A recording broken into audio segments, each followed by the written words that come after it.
Hello and welcome to Season 3, Episode 1 of Masquerade Breach. I'm Blazewing. I'm Catherine Cosplays, otherwise known as Krisha. We didn't pick Say up a word of again. that. Try again. She hates my name. She hates my name. I think it's because On the screen. That would be Marley. that's Marley. Apparently, when she says her name, she hits octaves that her mic just goes, nah. And, And Emotionless Veritas on his cam.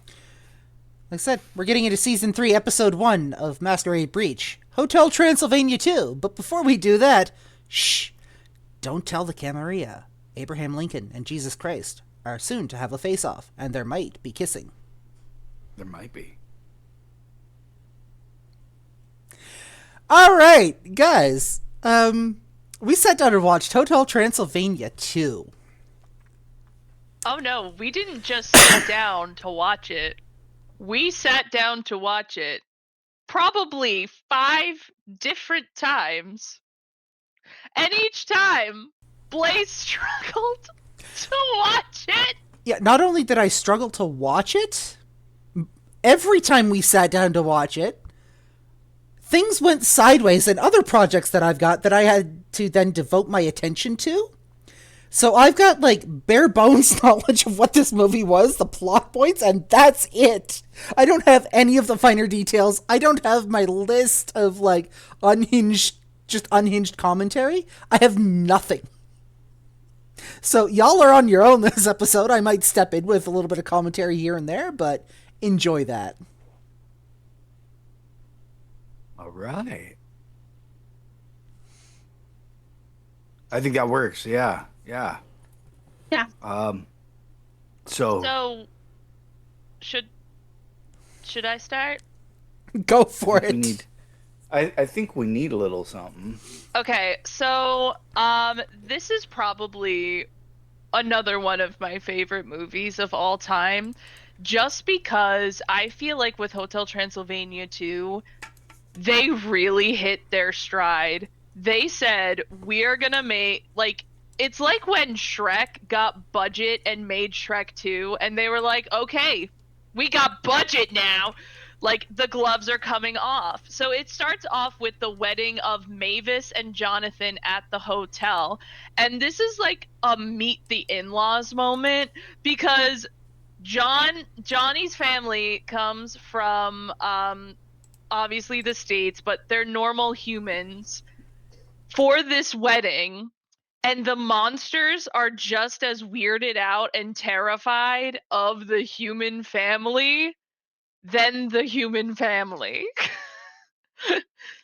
So the wedding takes place, and then Mavis gets pregnant, which confirmed smash, at least once, Wait. and Does this mean they zinged? multiple times. They zinged.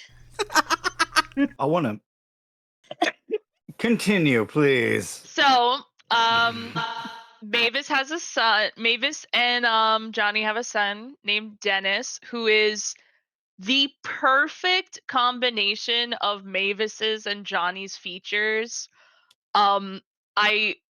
He's so cute, and it is confirmed that you have up until the age of 5 to quote unquote get your fangs, which is when the vampire characteristics come out. So up until this point, Dennis has only showed that he is human, and Dracula, even though he like loves his grandson a lot, he's like, oh yeah, here come the fangs.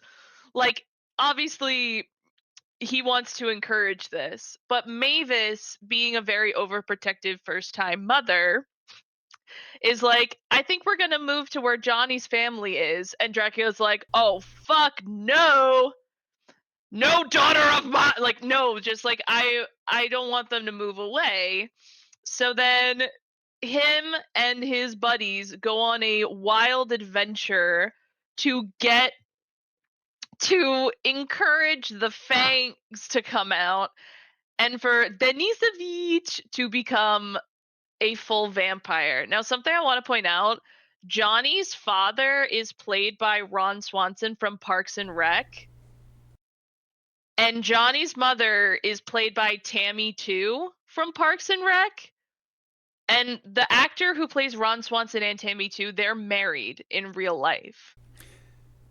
Okay. And they actually are, and they played the two of them. And we are then introduced to Vlad Dracula, who is Dracula's father, who is played by Mel Brooks and is hilarious. And in the end, Dennis becomes a full vampire. They decide to stay, and Vlad is like a human, and Vlad like has the heart moment where he's like, you know what, humans are not that bad, all of that good stuff. So that was the quick synopsis. I love this movie. It is so cute and just has all the good, heartwarming feels you want in a movie. I love the blobby representation. When I tell you, my family and I, when we're talking about someone who annoys us, we go, really, blobby? Now when we have no traffic, you're killing me, blobby! That we still say on a daily basis. Yeah. I love this movie. I remember something vaguely about a kid falling off a tower and just ending up all over social media. Okay. Yes. So they go to Camp Winnie-Pakaka, which is the camp, and it's like, oh, Camp Vamp? Camp Vamp? Why? That's too on the nose. It's Camp Winnie-Pakaka. Like, that is the name of the summer camp they used to go to. And in the classic, like, boomer way, they're like, oh, wait, like, they're like, oh, we call it tea mousing. Where do they catch the mice? Like, oh, back when I was at camp, we had it rough. We had to scour for mice, and they have this super tall tower that's like 200 feet tall, the most dangerous thing ever to be animated. And it's like how we used to transform into bats. They would throw us off this tower, and we just had to figure it out. So Dracula yeets his grandson off of this tall tower, and for 30 seconds you just hear, wee!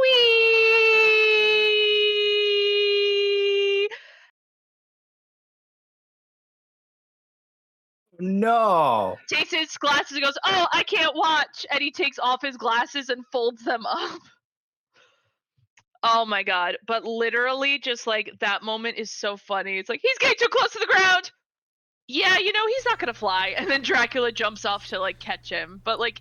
I like that half the way down, at least from what I remember, you hear the kid going wee, and then like the last half, it's pure, it's just him screaming.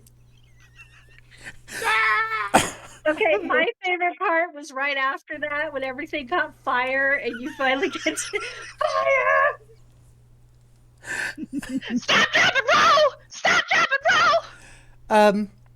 Ocean, what was your favorite part? Oh man, when they took Blobby and swung him at the bat creatures and they caught all three of them. That was a good part. As far as I know, I mean, it was definitely a movie worth its salt, and Adam Sandler and Andy Samberg absolutely kind of brought that all together and whatnot. I liked again the boomer parts, where it's like, no, he'll be fine. Throws him off the tower, and then of course afterwards, once they land it, it's like, I'm gonna have to talk with the mother. Like, no, you don't. And then of course it falls over, fire, And it's like, well, yeah, that's really dangerous. All of a sudden, they're flipping the script on him, and that's actually dangerous. You better be glad I'm not suing. That was an interesting part. Again, So, I don't have really a favorite part. It was a good movie, but there isn't really anything that jumps out at me as being my favorite. so, Krisha, you gave us our synopsis. What was your favorite part? I have too many. Gotta I pick one. think um I love all of the interactions between Winnie, the girl little werewolf pup, and Dennis, especially when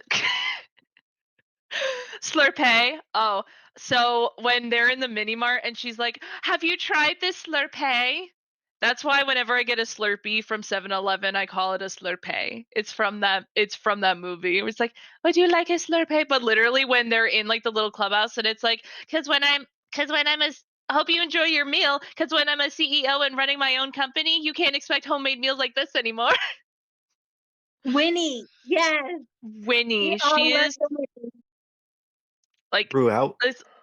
Oh my god, and she's like, "You're the best boy I know, and I have 300 brothers." Like literally, they are just so, and the reason why he stood up and wanted to be a hero because she got hurt in the end, and that is like what inspired him to like stand up and be a hero, and then the fangs came out. And that was such a sweet moment. I the remember. other thing is Go ahead. the other thing is that if you've noticed with Winnie and Denon Denisovich, or however you say it, His name is Dennis, but Dracula calls him Denisovich, which is Denisovich, which is like an the cool Eastern vampire name. European like diminutive for Yeah, like that. That's accurate. And that's something that made me smile. Is like Denisovich, like that is an accurate Eastern European diminutive of the yeah. name. So when it, when I looked at him, I'm going. It's the reason why zinging is a thing. It's a crush. It's a feeling. It's a love. That kind of thing, and you hear it throughout. It just kind of smattered in throughout the interactions between Winnie and Dennis. And so it kind of goes in. It was like zing, zing, zing. Yeah, they're zinging apparently. She calls him Zing, like that's her nickname for him. And that's so cute. Like that's a little kid thing too, like as well. Oh. Like Zing, Zing, Zing, you're my Zing, Zing. Like every time she sees him and like throws him around, like he's like literally like a rag doll. And then the mom has like the spray bottle, like Winnie, give him space. So, those are your favorite scenes. What's your most hated scene for this movie? I'm gonna start with Marley. Ooh. I tend to get really, really perturbed when the humans get too high and mighty around the monsters, when they act like they're better, and they just get too haughty for me. Like there are these moments where you're like, "Oh, I just want to smack them," because the monsters did so much to bring in humans. They changed a lot, and they did a lot of work. Then you have the humans basically just being jerks. It's not all of them, but like the way that they pick on the different monsters, especially the way they pick on Dennis, it's messed up. And so a lot of that gets on my nerves, and then seeing how Vlad is so set in his ways until he actually meets Dennis. Like the way that everyone has their minds made up, and they're just not willing to budge until something totally tragic happens. I get it, but I don't like it. It gets on my nerves that people aren't open. Mhm. Ocean. So my least favorite scene in that whole movie is with the monster dude that they hired and eventually gets turned. Like, it was like, okay, so this is over the top, but that's even more over the top than the last one. And why would they need to do that? Like, it upchucked like full cakes at people's faces, that kind of thing. Cakey? It, yeah, cakey. It didn't make sense to me. He was kind of out of left field. While yeah, they kind of integrated him as being, oh, this is his favorite TV show. It it doesn't have it doesn't have the flair that I think it needed, and it kind of pulled out of the cartoon. Like, it distracted more than anything, in my opinion. What about you, Krisha? Um. Oh, bless you. Um. I think that the scenes with I feel like they could have incorporated Vlad in earlier or told more stories involving Vlad. It kind of felt like they threw him in as like they didn't do enough with that. Like, they mentioned him at the beginning, and then like he suddenly came in at the third act. Even though seeing Johnny in the Gary Oldman version of Dracula costume was absolutely hysterical. I I think just the whole thing with Vlad, like, that is something honestly they maybe could have cut because they had enough with Johnny's parents, but they needed to incorporate Vlad better. And then there is one shot which will always just be like to me. So it is in the beginning when Mavis wants to tell Dracula that she's expecting, and they jump out the window to go for a little fly. And Dracula is diving, and the camera like zooms in on his face as he's diving, and it looks so unfinished and unpolished. It looks like really rough CGI, and compared to the rest of the CGI in the film, it just looks so unfinished. And it is just one shot, and I know it's just one shot, but that one shot will always get me. And finally, what always will get me sad is seeing Mavis and Johnny hitting their rough patch and disagreeing on parenting and fighting. And like, they, considering it is a kids film, they did the fighting really tastefully. Because like, parents and couples are going to have like miscommunications, or just like they're going to have arguments all the time. That's just life. And I am glad that they included it in a kids film to show like sometimes parents don't know what, like sometimes parents make mistakes as well. But that will always make me sad cuz it's like they're like they need, I don't know. It'll just always get me because like they are in love and they're so happy, and to have such a miscommunication and to have such a growing resentment finally fester and explode, just it's sad. There is one other that I kind of had a contention with, and that was actually during a scene that you had mentioned, and it reminded me of while they're up in the clouds. Mavis, who looked like Mavis the first time, turns into a bat. Doesn't see doesn't seem all that different or whatnot. But then when up in the clouds, she's resting, just. And I'll be harder if I, because I'm pregnant. Of course, then you notice the belly or whatnot. And it's like, where was that, like, all the other times right before then? Like, why is this being brought on us now? It was along those lines of, like, it seemed a little unrealistic, but, like, they could have had some continuity work-ins, but they didn't. So it was kind of weird to me. What about you, Marley? Anything else?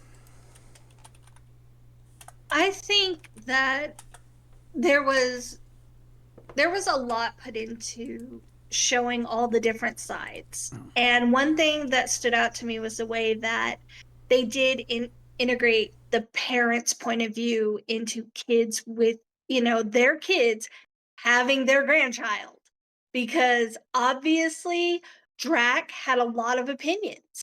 He was very set in what he wanted, and he was trying to find ways to get his grandson to be a vampire. But then you have the humans who are really pushing their parenting styles and, their tactics to keeping him human. And then you have the new couple that are trying to, just be good parents and love their kid no matter what their kid happens to turn out to be.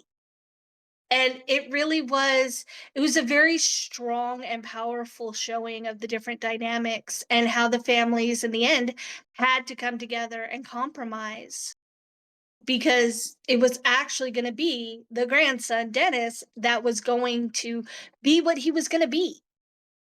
And nothing that any of the parents or grandparents could say or do was going to change it.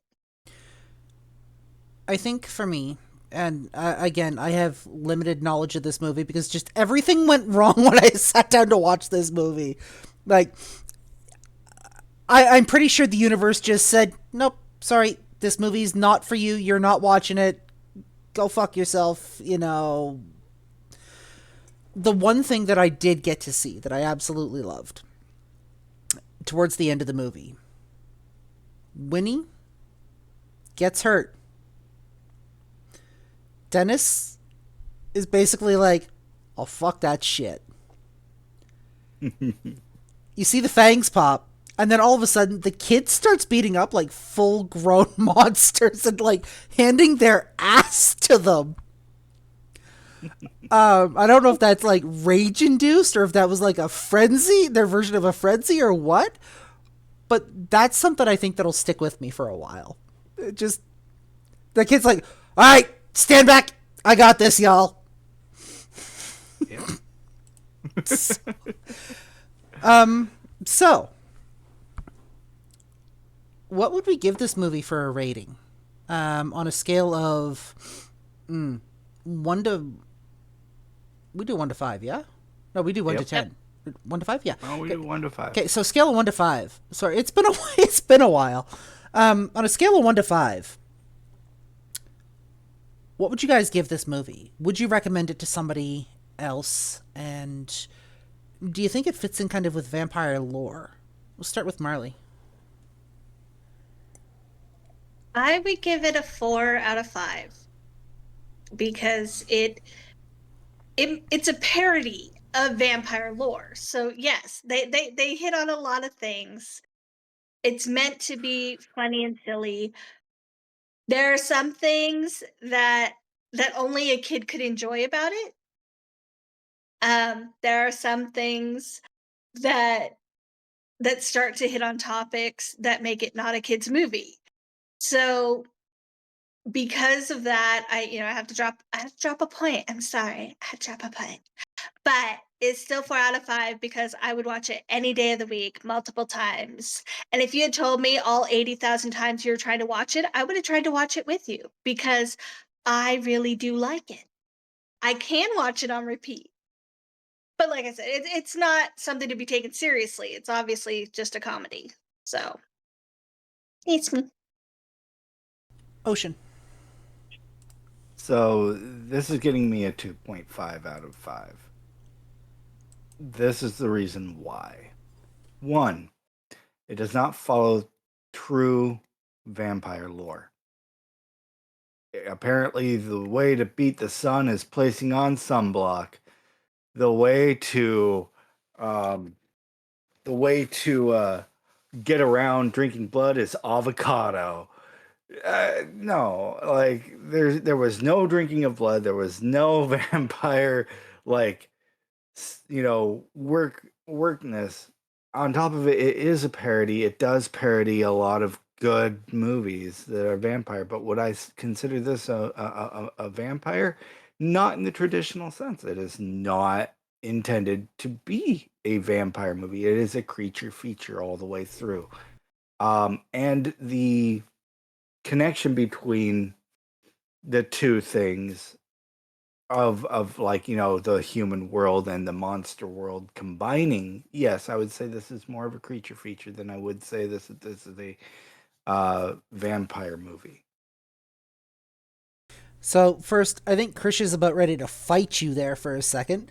Also, Krisha, go ahead. Where do you place it? Loki, we're talking about Hotel Transylvania 2. Why do you just not like anything fun? Do you just like when you go through, oh, I can't say go through a drive-through, but like a hypothetical, if you were to go through a drive-through and you drive up to the window and the lady says, "Oh, the car in front of you paid for your meal." Do you go, "Nah," and hand over your card and go, "I'm paying for my meal"? Like, can you just not enjoy nice things? First of all, this is a creature feature and a vampire film, and not all rectangles are squares, but not all squares are rectangles. If it is a creature feature, doesn't that mean it's also a vampire movie? And all vampire movies are technically creature features because a vampire is a creature and it is a feature. Fight me! I dare you! Okay. Second of all! All right. So, Hold on. No, hold on. I sat there and was a good girl while you wrecked this film. I get to wreck you. Second of all, it is a 5 out of 5. It is a great film. It's sweet. It's nice. Anyone can watch this film, and it teaches good lessons for, and all the like adults can enjoy this film and watch it over and over. Kids can enjoy this film and everyone gets something out of it. Also, the tiny details. I'm just going to point out the fact that when Dennis turns into a bat, he still has a little red curl. That's so freaking cute. Literally, just like, he is half human, half vampire, so he can enjoy avocados if he wants to. Anyway, they can't show blood because then it would be PG-13 and not PG. Wait, no, they do drink blood because if you look at the dinner scene, all of the vampires have blood in their goblets to the point where when Dracula does a spit take all over Jonathan's mom and she goes, "Anybody have a wet wipe?" It's blood, or like a Tide pen, blood all over her blouse. So there is the drinking of blood, sir. Anyway, this is a 5 out of 5 for me. Anyone can enjoy this film. It is a very nice film. It's cute. There are a lot of cute details. So yeah, But take it. You never did answer whether you'd recommend this movie to somebody else. I'm the one who chose this movie for this season. I recommended it. I'm just gonna say this right now. You are disappointing Abraham Lincoln. Oh no, he comes later this season. So he does come. Oh. Okay, so this is the level of sass you only get here. Just saying. And I ate before session. This is how hype you got me with your shit rating, Ocean. And yes, I do recommend it to you, Loki the Teal. Every day, twice on Sunday. Twice on Sunday, so we gotta watch it twice? Yes, because Blaze hasn't even seen it yet. I've tried 5 times! Watching it because at some point Blaze will get to see it. For sure that the universe is saying no. On that note, guys, I think it's time to kind of ramp down and wind down a little bit for this episode. Just give us 1 sec. We're going to do our outro and all that shit. Just Wind down, for the love of God, because Chris is way too hype about this. just bear with us for 1 second. Guys, Still 2.5 to me. Guys, that's going to be it for this episode of Masquerade Breach. But before we get into our outro, if you'd like to know what we're watching this season, Episode 1, Hotel Transylvania 2. Hi, that was today. Episode 2, Lost Boys. Episode 3, We Are the Night. Episode 4 is the Fright Night remake. Episode 5 is From Dusk Till Dawn. Episode 6, Dracula Untold. Episode 7 is Blade. Episode 8 is Underworld. Episode 9 is Dracula 2000. Episode 10 is Abraham Lincoln Vampire Hunter. Episode 11 is The Hunger. And Episode 12 is Jesus Christ Vampire Hunter. I need to get a Jesus doll now. Just an FYI, I'm going to have my feelings about that just by watching the trailer. I'd like to thank you for joining us for our inaugural episode of Masquerade Breach for Season 3. We love you guys' faces so much. We enjoy putting up this kind of content for you guys. We don't always hit every week. We try, but sometimes life gets in the way, and this is supposed to be a very fun project for us. We don't want to burn out. That's why we take breaks. That's why we have kind of a low-key attitude about kind of when we film, when we watch movies. If you'd like to come and watch movies with us, ask any one of the 4 hosts up here for an invite. We all have our own individual invite codes. We do community watch parties on Wednesday nights. You can come watch the movies with us, and you can just absolutely shred things in the side chat with us if you want. We're more than happy to have you. For this episode of Masquerade Breach, I'm Blazewing.